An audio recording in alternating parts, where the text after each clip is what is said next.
Hello गर्लिज, welcome back to यावी page. And आशा करती हूँ कि आप सब हैप्पी एंड हेल्दी होंगे। अगर आप भी मेरी तरह बीएल सीरीज या मानवा के दीवाने हैं और आपको रेड फ्लैग कैरेक्टर देखकर भी क्यूरियोसिटी होने लगती है जस्ट लाइक मी, ये बंदा कब सुधरेगा, तो आज ये वीडियो आपके लिए ही है। क्योंकि आज हम बात करने वाले हैं बीएल फैंडम के सबसे कॉन्ट्रोवर्शियल, सबसे डिस्कस किए जाने वाले मानवा के बारे में। और हाँ, आपने सही सोचा, मैं बात कर रही हूँ जिंक्स की। और ये बात तो किसी से भी नहीं छुपी है कि ये मानवा कोई भी फ्लफी रोमांस टाइप का नहीं है।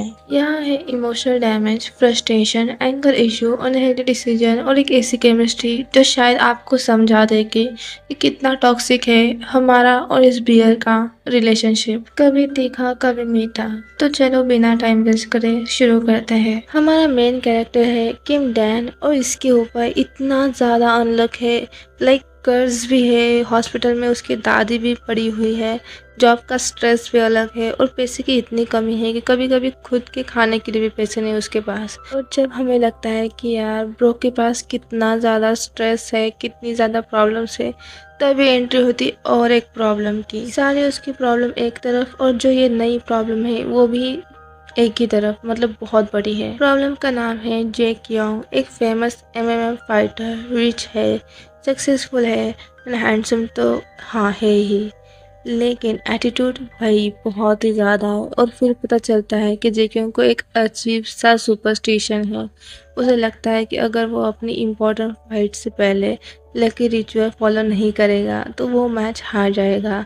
और इसी वजह से किम डैंग की लाइफ और भी कॉम्प्लिकेट हो जाती है।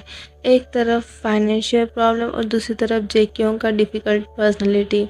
और धीरे धीरे किम डैन खुद को एक ऐसी सिचुएशन में पाता है जहाँ से बाहर निकलना इतना इजी नहीं है। मतलब क्लियर बताओ तो किम डैन को ऑफर मिलती है जेक्योंग से कि अगर तुम मेरे साथ फिजिकल होंगे मैच से पहले तो मैं तुम्हें पैसा वगैरह दूंगा, बट उसका एटीट्यूड सहन करना हर किसी की बात नहीं है। और धीरे धीरे किम डैन को खुद ऐसा पता चलता है कि वो अभी इस जगह पे स्टक हो चुका है, इस सिचुएशन में स्टक हो चुका है। और यही वो चीज़ है जिस वजह से तुम्हारे दिमाग में क्यूरियोसिटी को जगह मिल सकती है।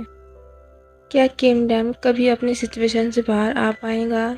और क्या जेक्योंग अपने सेल्फिश फाइटर जो नेचर है वो कम कर पाएगा और उसके सॉफ्ट साइड भी हमें देखने को मिल सकता है?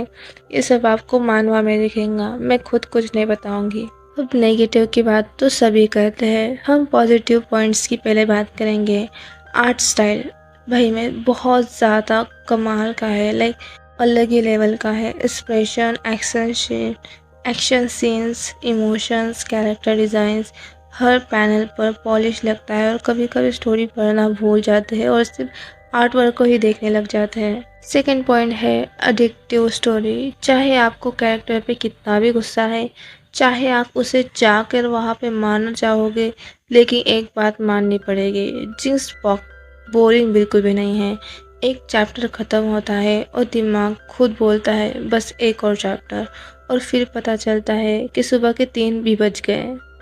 तो खुद सोचो, जो लोग 4 साल से पढ़ते हुए आ रहे हैं, मैंने एक ही दिन में ख़त्म कर दिया यार। मैं इतनी ज़्यादा अडिक्टिव हो गई थी उस चीज़ से।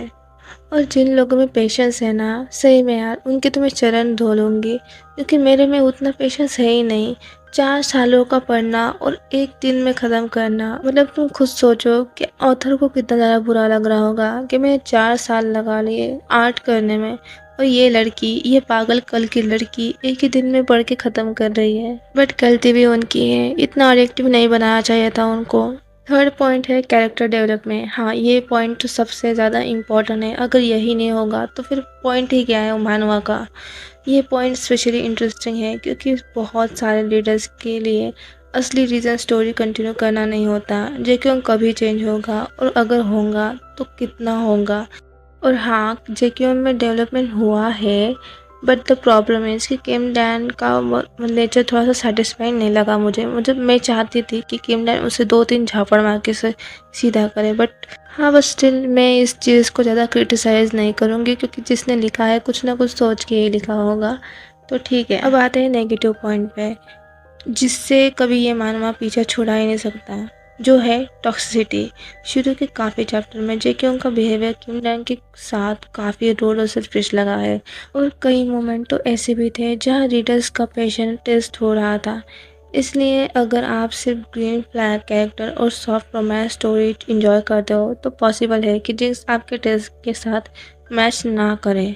ये मानवा पूरी तरह से कंप्लीट हो चुका है। इसके टोटल 102 एपिसोड है। इसमें बीयर ड्रामा वगैरह है, रोमांस है और अडल्ट सीन भी मिलेंगे। मैं फाइनल वर्डिक्ट, रीड करना है स्किप करना है, तो मेरी तरफ से पूरी तरह से यस है तुम लोगों को, बट वार्निंग के साथ। अगर आपको intense drama, enemies to lover vibe, complicate character और स्लो ड्रामा डेवलपमेंट पसंद है तो चांस है कि आप जेम्स को एंजॉय करेंगे।